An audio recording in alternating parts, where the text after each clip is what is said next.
election of the electoral area coordinators from 26th to 29th of January 2018.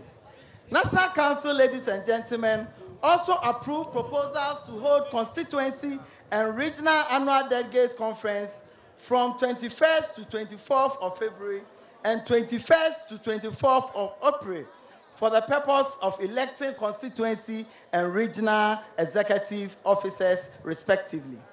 Chapter elections of all our external branches shall have been scheduled for February 15th to 25th, whereas the election of all external branch executives will be held from 18th to 30th of March 2018.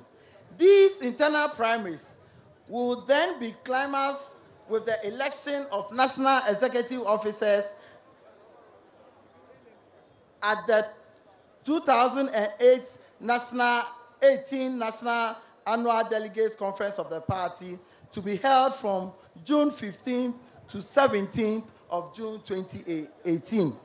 I also wish to inform or formally bring to your attention that Council at its last general meeting, which was held on November 28, passed an unanimous resolution to extend the mandate of all serving officers of the party at each level by 3 months, following the expiration of their 4-year mandate, including myself, to allow primaries to be conducted for proper transition to take place.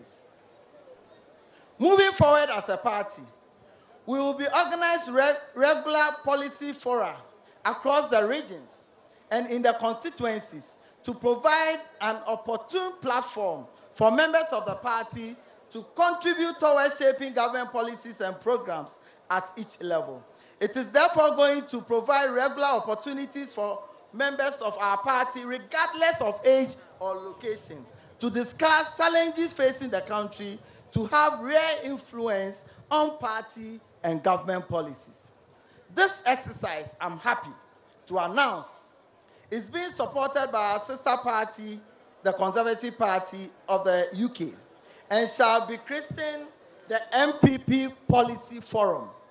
The maiden edition of this forum came off in Tamale on 20th November 2017. We've had that of Greater Accra and Ashanti region. The other regions will hold theirs in the coming months.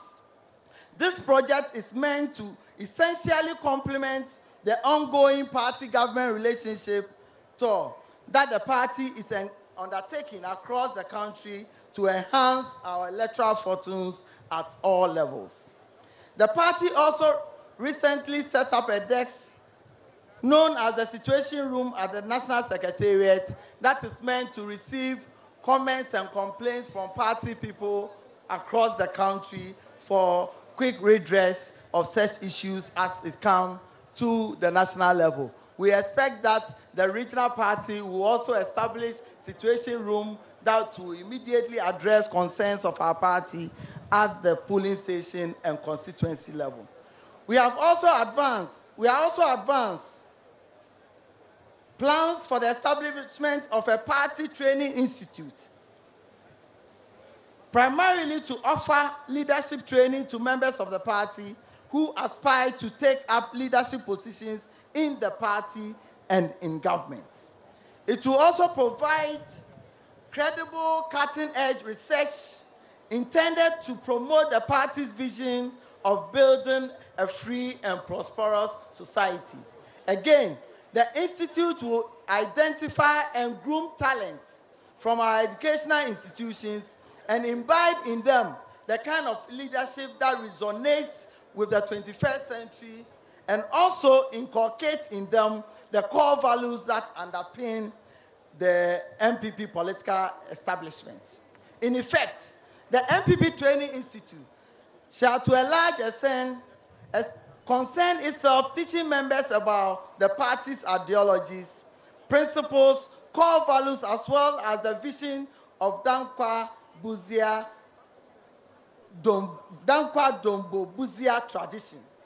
It is envisaged that in the medium to long term, potential appointees in an NPP government, as well as elected officers and appointees of the party at the national level, regional level, constituency, electoral area, and polling station level, will have received training at this institute. This project, I'm happy to say that the Dankwa Institute, which has been over the years promoting the party's ideologies, supporting it with policy interventions, cutting-edge research, and organizing training and communication programs for her members, is well positioned to start this noteworthy project.